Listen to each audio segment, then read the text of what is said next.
Great defeaters, new and old, welcome back once again to another episode of The Breakdown with your host, BaseDaKID, and Pugilist Boy has just made his way into the building. And as always, we are the children of the game. Now, forgive him for his lateness. I'm sure he'll explain that to you guys himself when he comes back. But thank you everyone for being here. It's going to be a pretty short, sharp, and zippy show. There's stuff to talk about, but I do have another show to do straight after this one. So I'll tell you guys about that a bit later.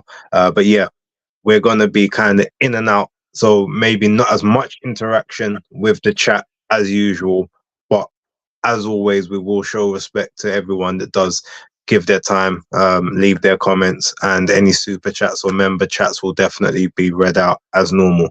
Tony, talk to the people. How are you and why were you late? Okay. I feel like I'm at school, but I'm the teacher. It's weird. Anyway, welcome everybody. Thank you for your patience. I was a minute over. I was loading content. I've got a lot of things to do. I've got Ofsted at my school right now. So you can imagine I've got a lot on my plate. I'm also trying to organize my trip to Saudi, getting my tickets and everything organized. So, life is lifing. But, sir, how are you? It's funny. Tony takes a bad situation and just decides to turn it into not even a positive, just a showboat. But it's fine. It's cool. Yes, we're good. Like the stream's up, we're here, we're cracking, we're getting it popping. I'm sure we've got a lot of thoughts on certain things on this weekend, less thoughts on others. But yeah, we can get into it. So as always, Untraceable, shout out to you, number one today. As you said, yes, you were first. Philip answer. We will be talking about that in a moment, but shout out to you, Philip. Jonah, 31. Thank you very much for being in the building. Got a new person, AAV Develops. Shout out to you. I haven't seen you before, but please make sure you come back. But yeah, thank you very much. And as Philip did say, look, yeah, Tony, you probably know him a bit better than me, so a little bit, on sort of Willie Lemon and his tragic passing on the other day.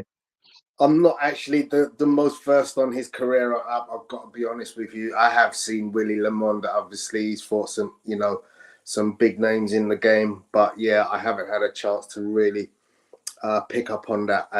I actually have lost a very dear friend in the last 48 hours. So yeah, I'm also grieving a lost one, but I feel for all the family. Obviously, any family of the boxing family needs to be given the dues for stepping into the squared circle. So we'll ring the 3 bells. Ding, ding, ding. Okay, so yeah, that's that. Obviously, yeah. Not hugely versed on his career, but I did see his European Championship win, so that was a good one. Unfortunately, sometimes when you have to carry on way too long, it's a sad thing. Yeah, no one should ever be boxing out of necessity at the age of 45. I think is the last time he did. So commiserations to him and family, and also condolences to you and obviously the family of the friends that you lost. But yeah, with that being said, let's kick straight into things. I guess you know what, just in case I have to run off at the end of the show, I think it's only right that we start the show with the great fight between Jordan Gill and Zelfa Barrett. So what I want to do, I want to let you take that one off, and then I will go with the women's stuff afterwards. Cool beans.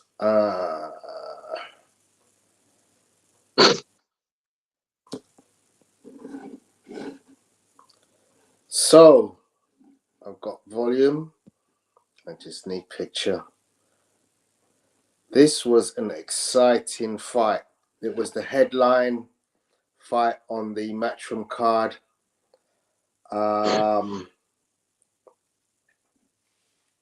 Up in Manchester at the Manchester Arena.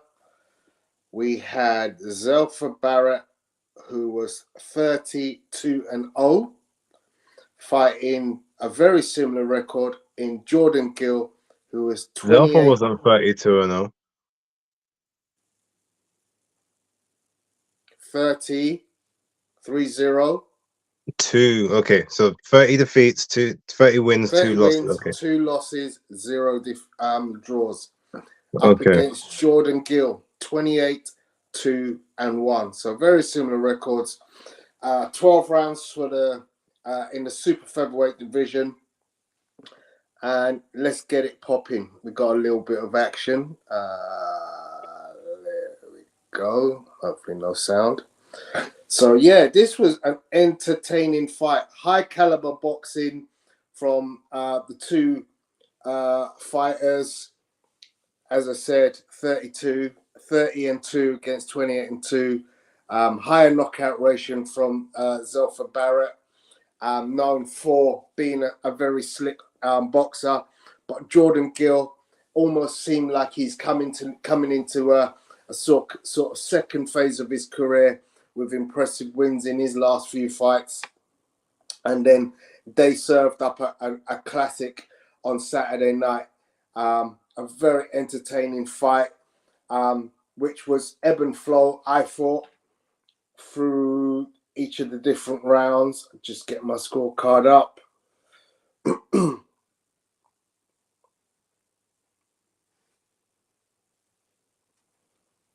Yeah, so first couple of rounds gave to Jordan Gill.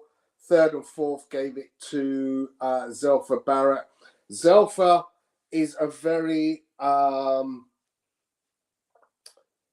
slick operator. You know, he moves nicely, but the more traditional, more upright fighter in Jordan Gill just seemed to work his timing better in the first rounds. Then Zelfa seemed to work out that timing in the third and fourth. Fifth round, I gave that to Jordan. And then the sixth, swing round. Seventh, back to Jordan. Eighth, Jordan. Ninth, big round for Zelfa. And we can see some highlights of the stoppage. Obviously, those body shots were ripping into the body of Jordan Gill.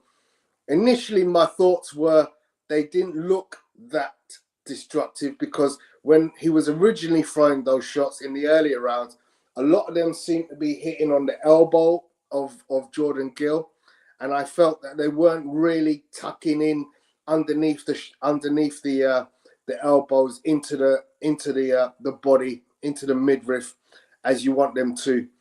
And I thought that Jordan Gill had pretty much found out what the strategy was for Zelfa and would be able to use his tactical defense to stop those big shots that were coming in. But timing is everything. And obviously, as Jordan tired towards the sort of late rounds, that was where Zelfa was able to make hay and make those body shots, really sink in. And one such punch landed, and it looked like, that was going to be it, lights out. But as you saw with the video, Jordan jumped up very quickly from off the floor. It wasn't one of them where he was unable to get up, but, he probably needed to, give himself a little bit more time. But the damage had been done, and Zelfa was smelling blood, and he went all out to catch Jordan. Jordan did try to get back into the fight. He did manage to avert the attack of Zelfa in that 10th round, and then it was all over again when the second body shot hit in, and then he went over again, rolled over, and it was all over from there. He got up bravely, but it was then just a case of Zelfa stepping on the gas, and the head attack then got the referee to step in and stop the fight. Interesting that it was body attacks that had looked like they were causing the most damage, but the stoppage wasn't from a body shot. It was a head attack. And I actually thought, was that premature? But give credit to Zelfa. He did what he had to do. There was no complaint from Jordan Gill or his corner. They knew, they had been beaten. The win had been properly taken out of the sail of Jordan Gill. It did sound quite sad for Jordan in that, when he was talking at the end of the fight, it was almost as if, I've given it my all and, maybe that's the end of the road for me. But I think he will be back. We shall see. But yeah, it's going to be interesting. What was your thoughts on the fight, Space? Yeah, I mean, was it in that moment? You maybe could have said it was premature because neither of the two headshots actually landed flush, but it wasn't premature based on obviously what had happened just prior to that. He'd been down twice already that round. He hadn't, obviously in that moment, he's topped up, but he hasn't exchanged or shown that he's still kind of in the fight. So he's in survival mode and he's not moving while he's in survival mode. So yeah, that's totally understandable. And no complaints there. And I think he sort of looks like, okay, you stopped it, but to be fair, there's not really much I can say. So I'm just going to kind of let it slide. Now, with regards to how I had the fight scored, I had the first 4 rounds to Zelfa Barrett. I felt even though he was moving sort of quite excessively, he was sharpshooting from the outside, especially in sort of rounds 1 and 2. Yes, Gill was applying some nice pressure and obviously throwing a lot of volume, especially some stuff to the body, stuff to the head, but a lot of it was being blocked. And I'm not really in the habit of scoring ineffective aggression or ineffective shots. So to me, I felt that Zelfa eked out those first 2. Then he sort of became a lot more dominant in rounds 3 and 4. But in round 4, I think that's the round where Jordan Gill took the big flush right hook to sort of snapped his head a little bit. And then it's almost like that's woke him up into action.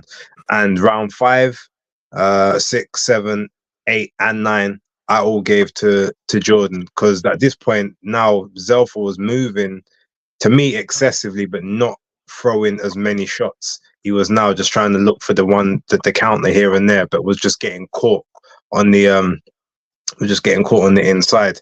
So where I thought that the fight was going to take its turn, because I predicted it would be a 10th round KO, but I actually predicted it for Jordan because of Zelfa's excessive movement at times. I just thought he may end up tiring himself out.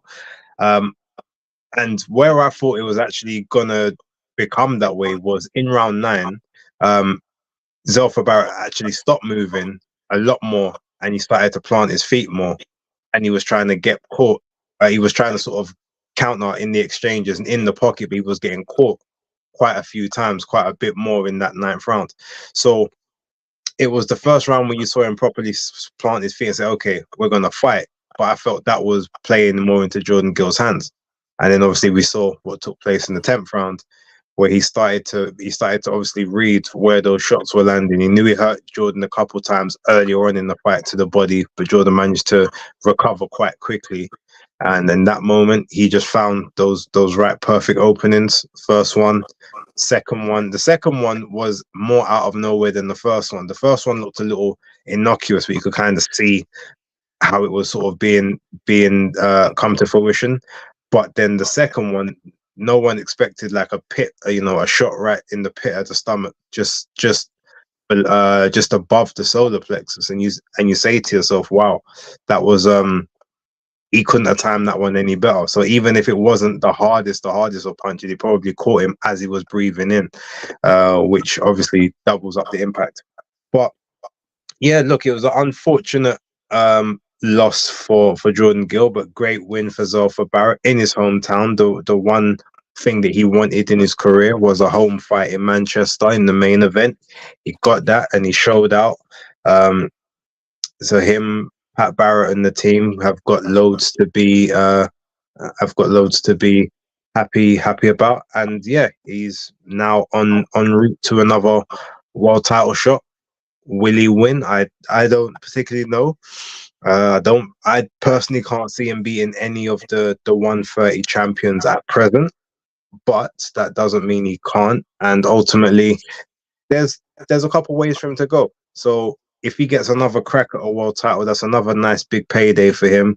And I respect the Brown Flash. So shout out to Zelfa and commiserations to Jordan Gill. He will be back. There's no doubt in my mind he ain't retiring, especially as everyone there said, yeah, you gotta stay, like, because you're the truth, your levels. Eddie wanted him to stay. Zelfa said definitely don't go nowhere. So it's probably just, that fight night upset. But when he looks back at the fight, he'll see he was never out of it apart from in that 10th round. So it's not like he got outclassed and dominated. It was just, luck. I'm not gonna say lucky shots, but it was just, unlucky for him. Got caught a couple of times and couldn't recover. But there's, he's still got good fights left in him, good paydays if he really wants them. That's my thoughts on it. Cool. Couple of comments coming in. Let's get to them real quick. Clyde says, I just thought I'd say I love the Guots rap video, and I replied, I also enjoyed that very much. When Zelfa clocked the bodywork, it's efficient. He kept visiting it. Yeah, very, very good work from Zelfa. Being renowned, a very well-coached kid. Look, the Up story is amazing. If you haven't seen the story, it is truly amazing. There was a video in the week, of him describing what he'd been through to get to where he is. And, that kid deserves his props. He deserves a lot of respect for, not going the wrong way. And obviously respect to his uncle, Pat. Tyler MF says, Saturday's fight was superb. Do you guys think he can go to the next level? I'm not sure, but I think he definitely deserves another opportunity to try. Yeah, absolutely. I actually have a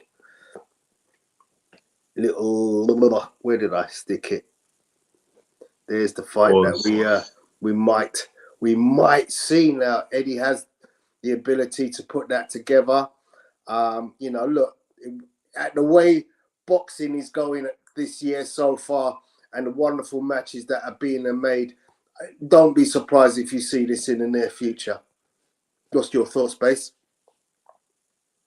No, he's not gonna fight Cordino. Cordino's not gonna stick around for a Barrett fight. If he after he fights Kakache, he's gonna make good money over in Saudi. He'll move up to 135. There's more, belts are fragmented up there. He can grab himself a shot at one of the champs up at 135. I don't think he's looking back at Barrett. I don't think it makes enough money for him for what he wants personally. But Eddie already said he wants to Zelfa Barrett to fight Lamont Roach next. So yeah, Cordina ain't gonna stick around. Cool, good. I know you're the man with the intel. Yeah, Philip Answer agrees with you. Doubt Zelfa will get a shot at Joe Cordina because I swear he said he wanted big money fights to secure his family, so that might not happen. Fight fan Danny, I had Gil 2 points up at the time of the stoppage. Very good fight that. Cool. All right.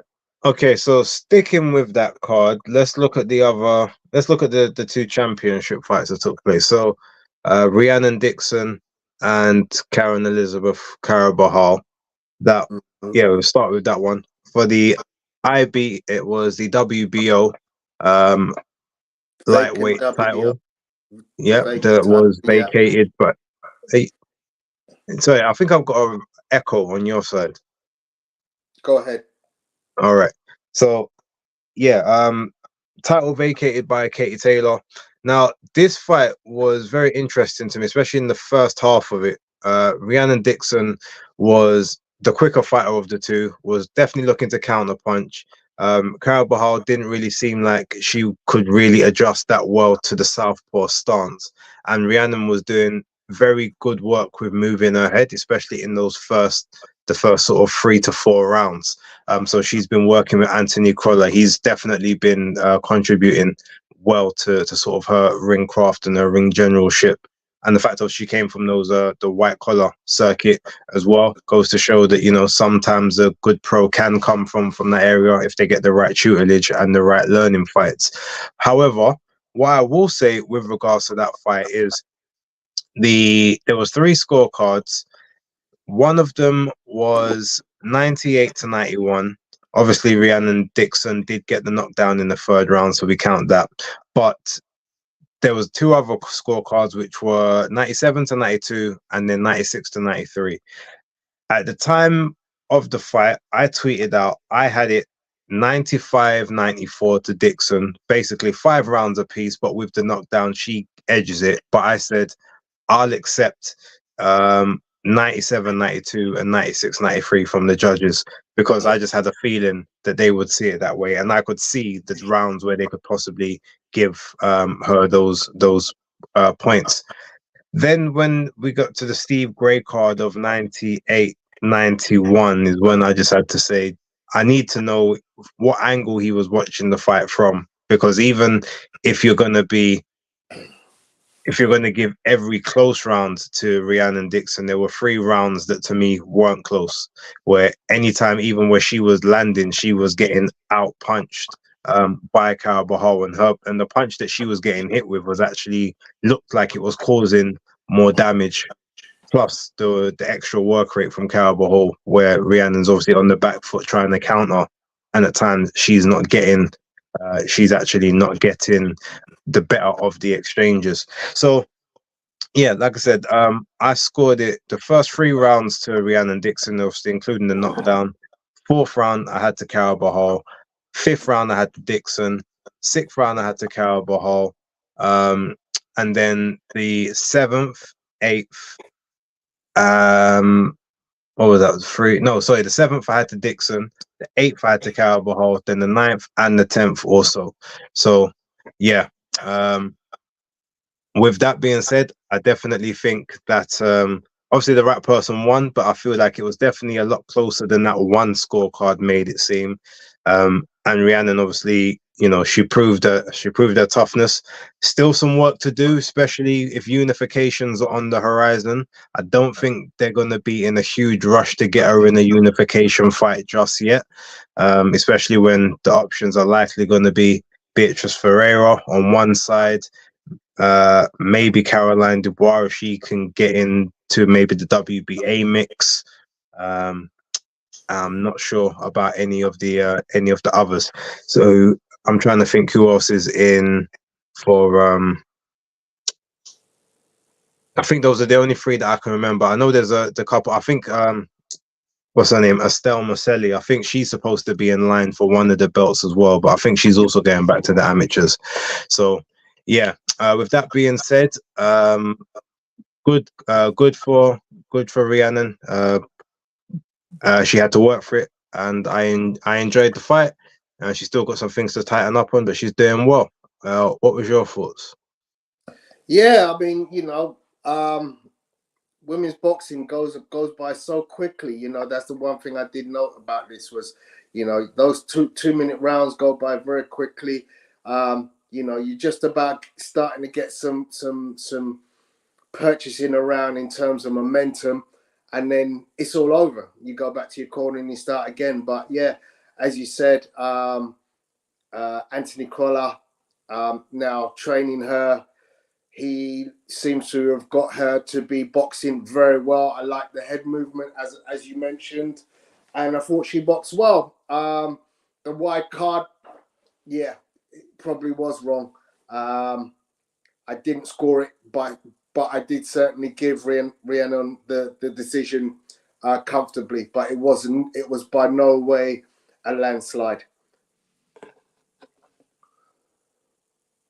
Okay. Right. So with that one being down, I think for me, the next fight to talk about has to be the unification between Ellie Scottney and Sigaline Lafouvre. Unification. I'm glad you know how to pronounce her surname. Well, there's a couple of ways I've heard it pronounced, but that's the way I'm going to do it, just based on the letters and how they're constructed. Either way, Sigaline Lafave, but the Fouvre I feel sounds better. Yeah, so it's a IBF, WBO, and Ring Magazine titles on the line. Now, in this fight, obviously, Ellie's the shorter girl with the shorter reach, and she's extremely malleable in the ring. It's funny because most of the time you get fighters that have like one style, maybe they got two base styles, but Ellie literally has all three base styles in her locker if she needs it. She can be the pure boxer, boxing and moving. In this fight, she fought as a pressure fighter because she had no other choice but to get on the inside, because trying to box Sigaline from the outside, I mean, she probably could have done it, but it just would have made things a lot harder for her. And then she's also got that the spite of a boxer puncher when she needs it.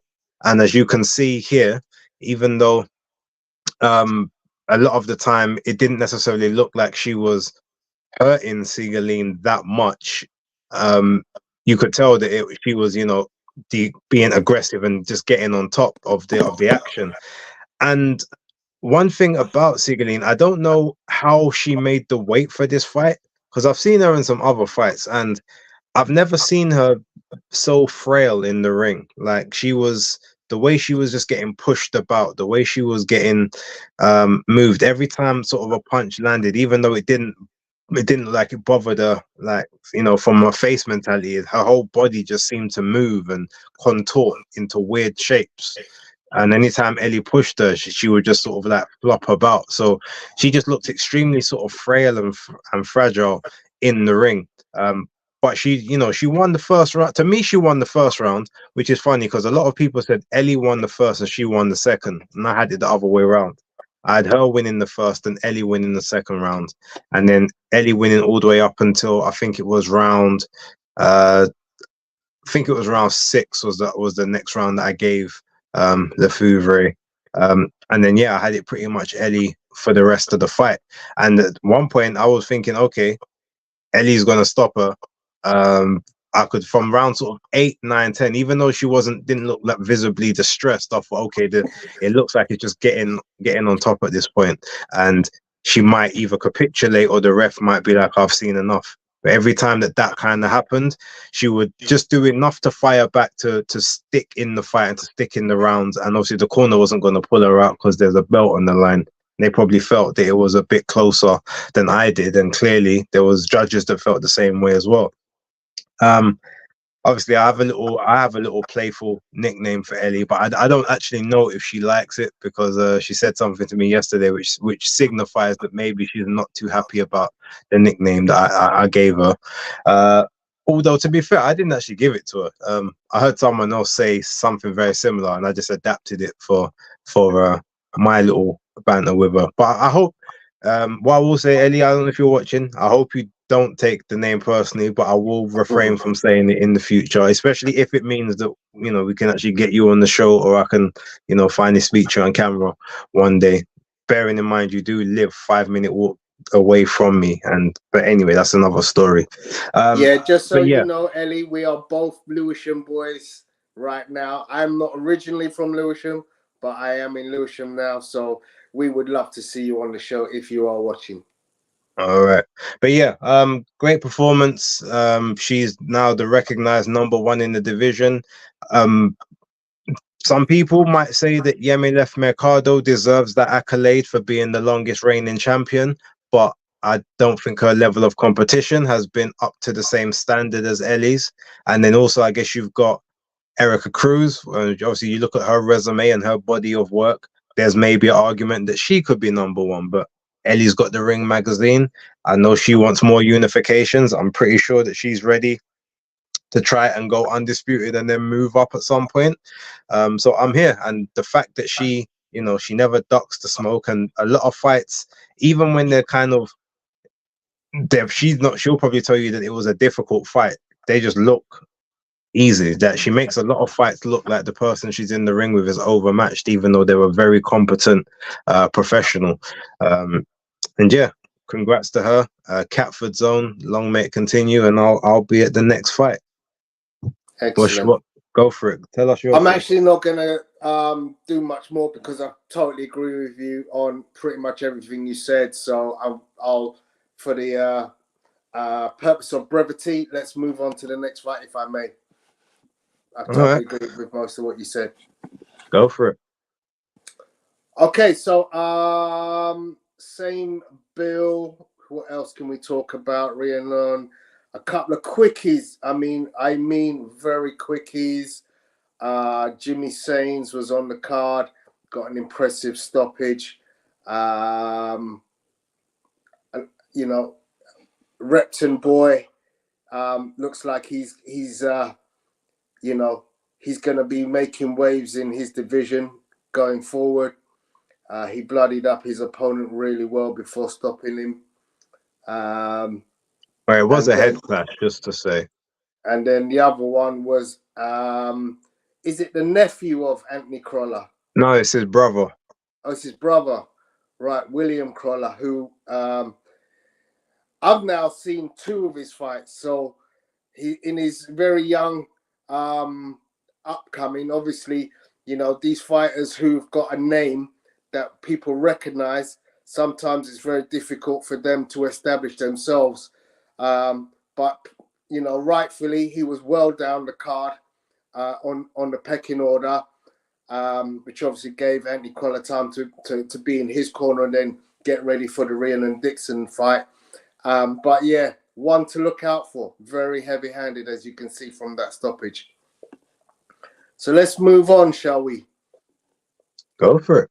Okay. Want to give some a quick talk about Friday night. I don't know if you got to see it. Charlie Edwards comeback on Channel 5 against Ori. Wasserman Promotion. I know it's got the zone up there, but for the UK viewers, it was on Channel 5. This was actually a very entertaining fight. It was only after the fight was finished, Charlie explained that he had a cut above his, I think it was his right eye, if I remember seeing it properly, which he was basically, he knew he you know, he had to protect, and that affected the way he boxed. But he boxed really well. I was talking to somebody who's very new to boxing and trying to explain the rudiments of the game. And the one thing I did say about Charlie's performance was he found himself way too much against the ropes. But overall, a very good boxing performance. You know, it started to showboat in the 10th round. But Charlie Edwards is back. Good to see him back. And you know, we wait and see where he goes from this. Right, that leads us over to now cross the water. Is there any other boxing from that card that you wanted to talk about? Nope. Okay, so that leads us to now go across the water to the Americas, North America specifically. I actually don't have anything by way of content from the Jared Anderson fight, but I can happily talk about what I saw. Jared Anderson against Mary. Obviously, Jared has had some struggles of late. He's been involved in incidents, I believe, with smoking cannabis. And yeah, he just needs to get his head back in gear and start concentrating on the game, which Bob Aaron thinks he's one of the best at. But this was by no sort of explanation. This was no big matchup. You know, this wasn't like one of them Saudi fights you see now where you've got like, you know, Philip Hergovich fighting Daniel Dubois. This was a guy, I've got to get his record up. I have got it on my phone.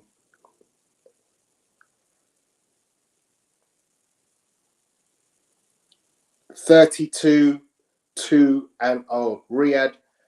Riyad Mary.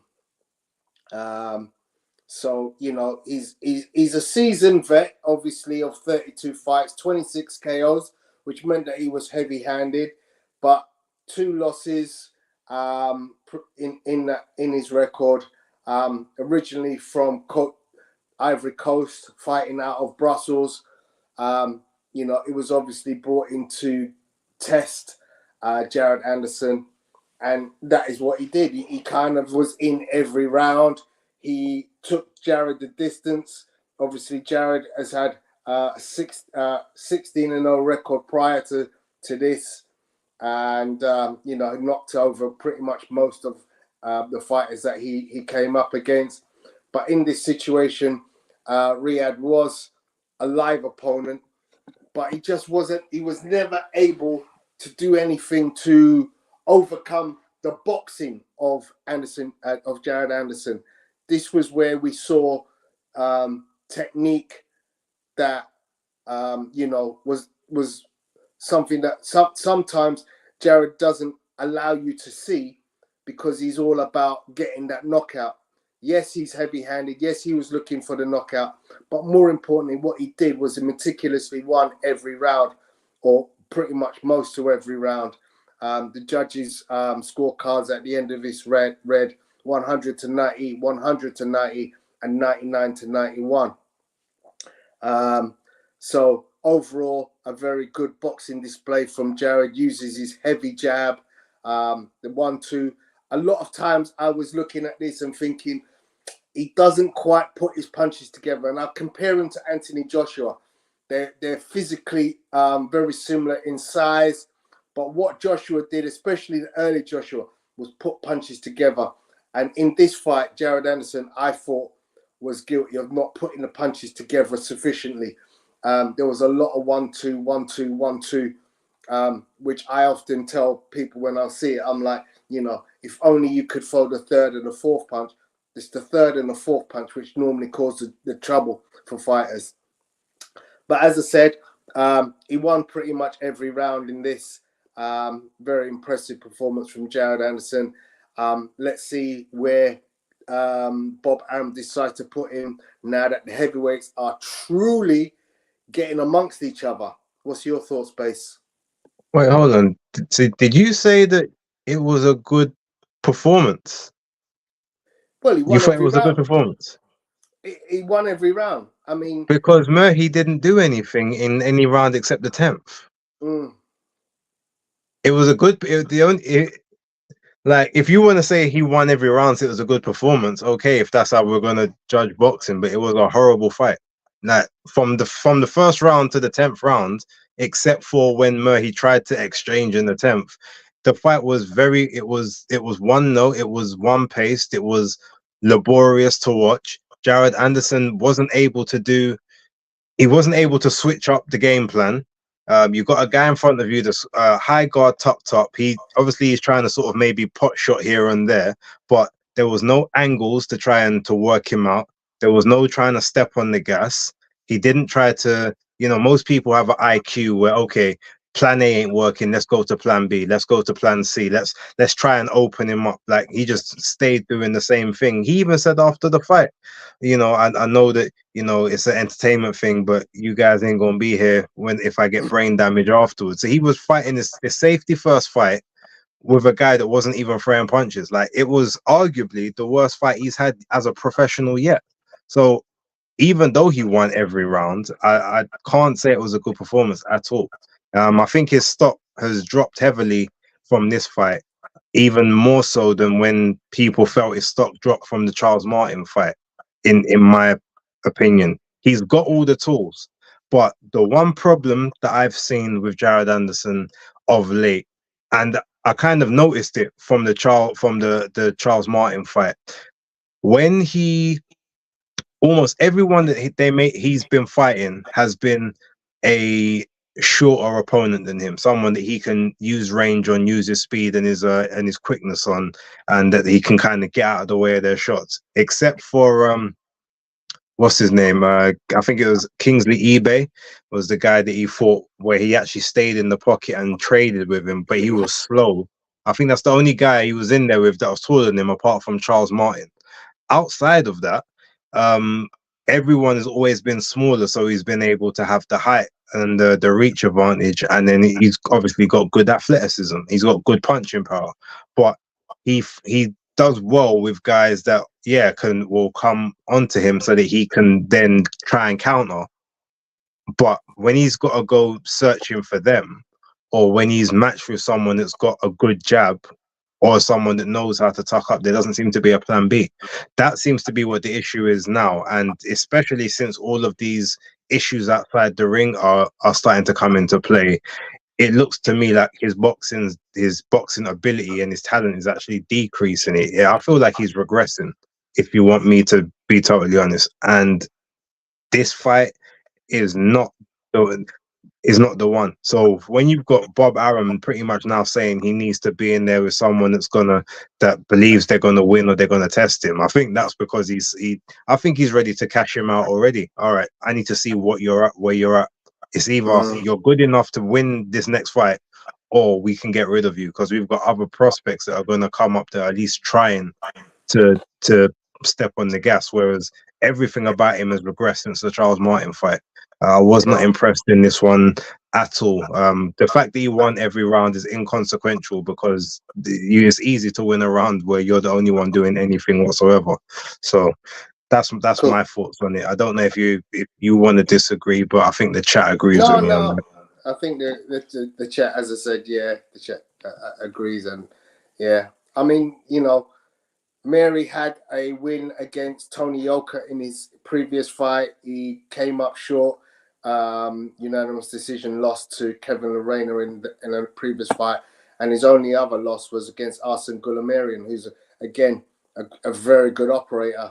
So he's been. I remember. I saw all of those fights. So he's been in with some good guys, and obviously this was a step too far. And obviously, just remember, he was a former cruiserweight. He literally only just came up in his last fight against Lorena, and that was at Bridgerweight technically. So okay. So that's what we are. Nothing more to mention on that one. So let's move on. Let's see what else was on that card.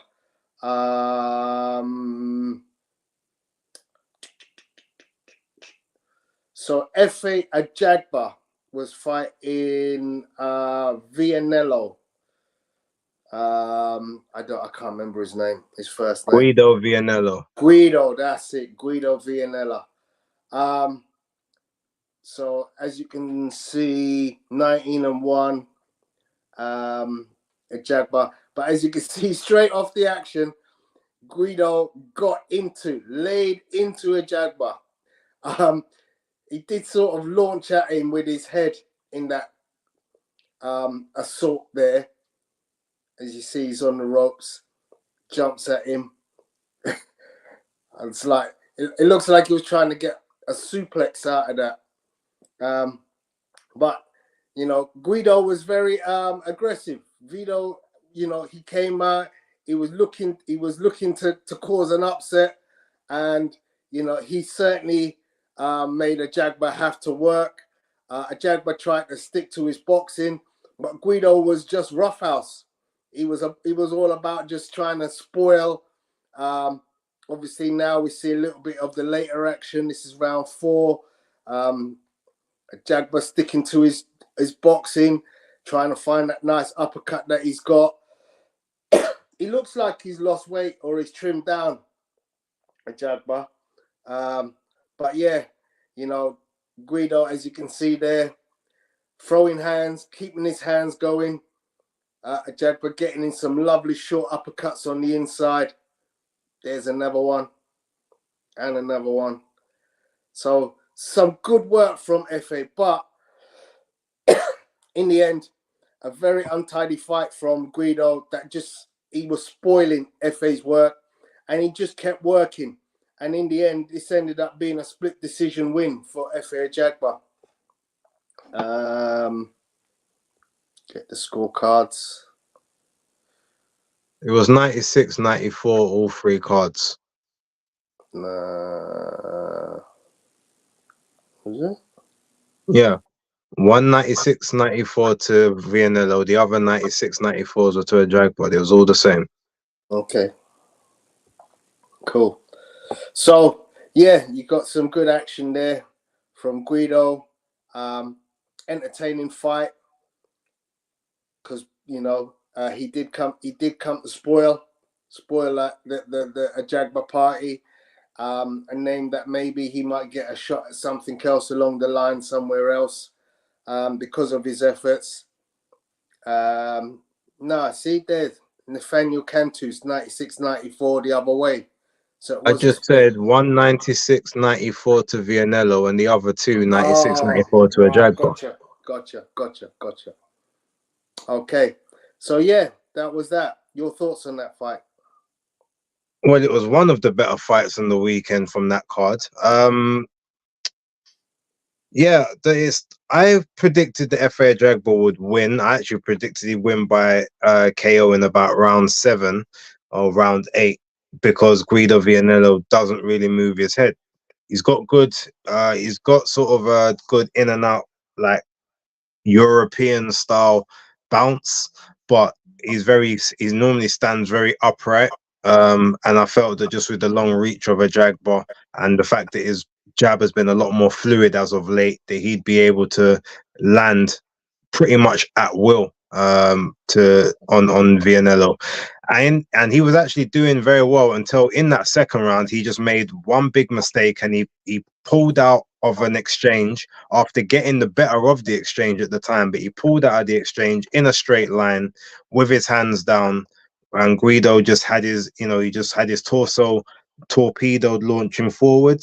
That overhand right came over, hurt FA very badly, and then Guido showing himself to be a complete novice, which is not him at all, or he's not in that novice stage right now. Yes, he's learning, but he goes for broke.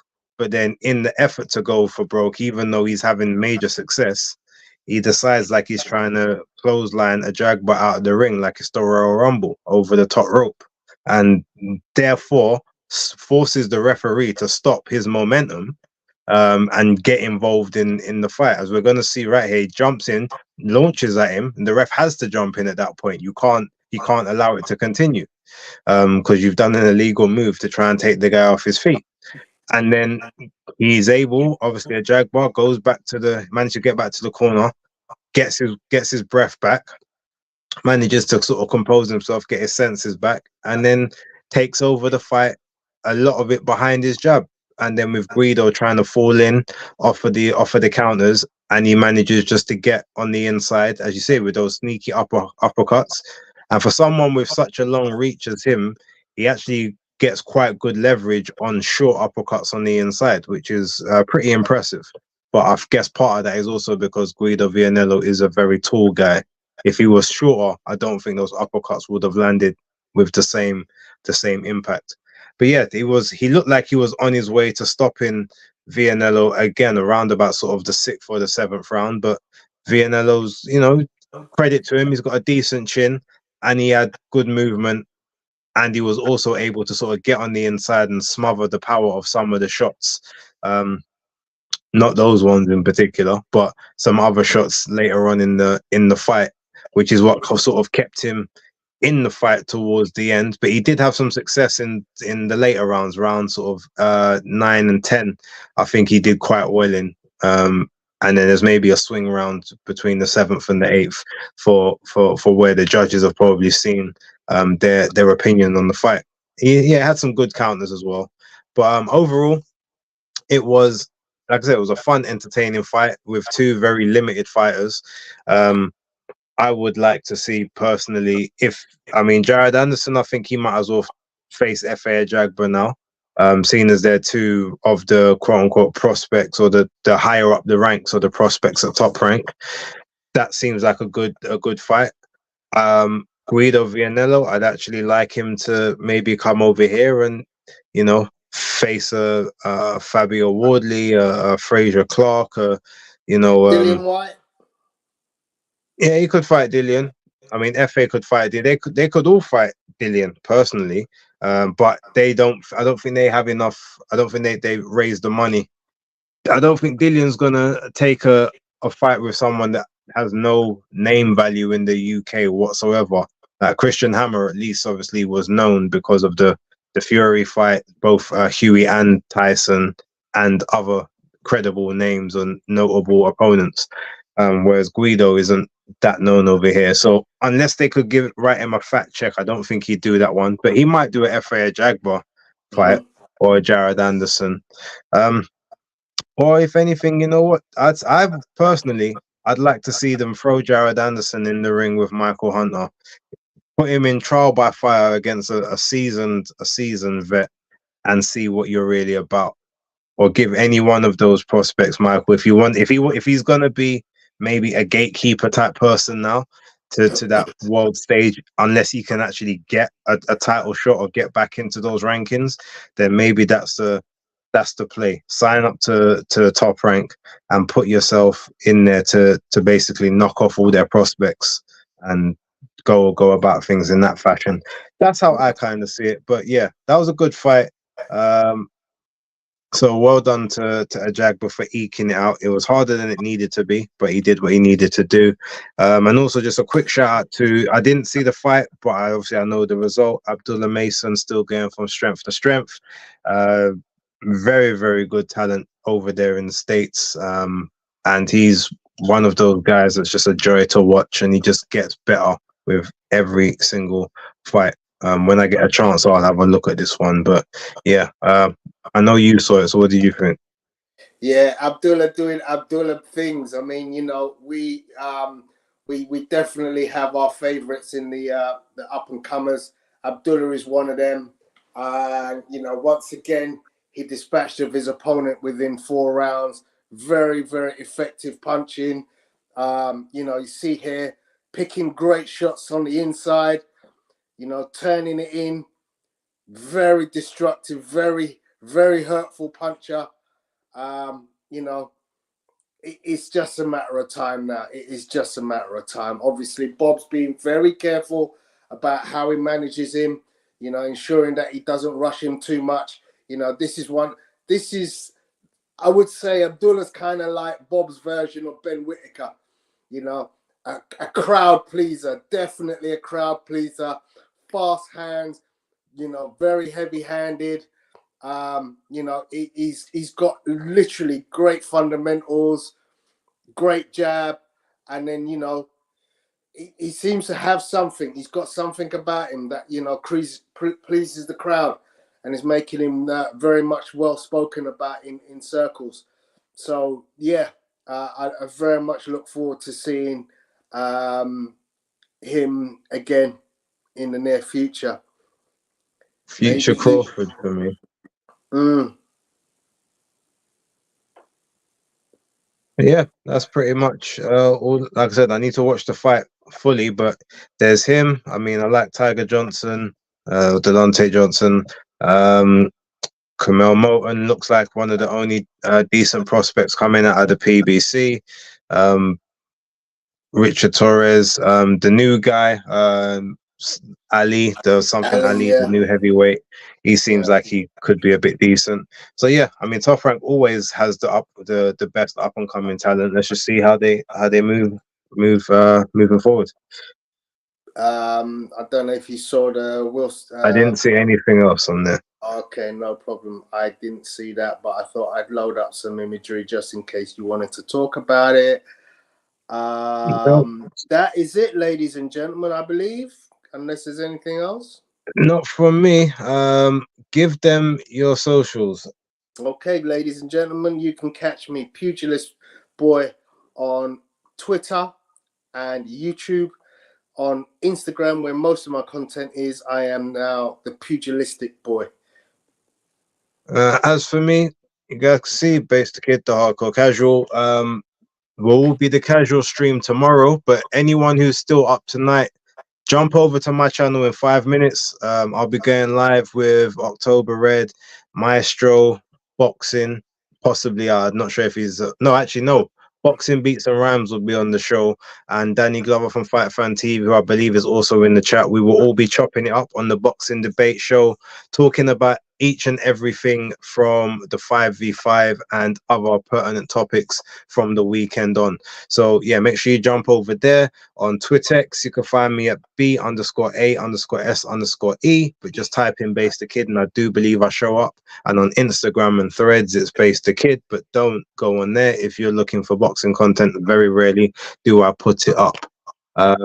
Tony, any last words? No, have a lovely weekend. Obviously, this weekend, Ryan Garcia against Devin Haney. There was an interesting shove on the top of, I think it was the Empire State Building today, where they were doing a presser. Looks like it's very tasty between them two. I cannot wait to see that fight. Yes, I've just noticed this is the first week you've come in here and not said anything about football. But all right, we'll leave that there, ladies and gentlemen. Catch you all later. Peace.